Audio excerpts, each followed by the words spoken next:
আমি আসি সন্দীপকে কিছু বক্তব্য বলতে, কারণ আমাকে অনেকে বলছে যে তুমি ওর সাথে যোগাযোগ করো। আমার ওই জিনিসটা পোষায় না, বুঝলেন তো।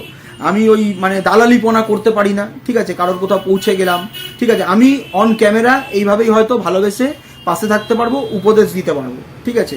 এটাই আমার নীতি, এটাই আমার নৈতিকতা। ওই জন্য দেখবেন এখনো পর্যন্ত আমি আমার ভিডিওতে কোনো থাম্বনেল লাগাইনি ওকে নিয়ে বা ওর কাউকে নিয়ে, ঠিক আছে। আমার মুখটার একটা পরিচিতি আছে, ভালোবাসেন তো আপনারা নাকি। তো আমি এটা নিয়েই গর্ববোধ করি, কারোর মুখ লাগিয়ে আমাকে ভিউজ পাওয়ার প্রয়োজন পড়ে না, ঠিক আছে। আর যদি কারোর বাড়িতে গিয়েও ভিউজ পাওয়ার আমার প্রয়োজন পড়ে না, আমি দূর থেকে ভালোবেসে পাশে থাকবো, ভালোবেসে পাশে আছি, যেটা সত্যি যেটা ঠিক তার পাশে আমি আগাগোড়া রয়েছি, থাকবো, ঠিক আছে, থাকবো।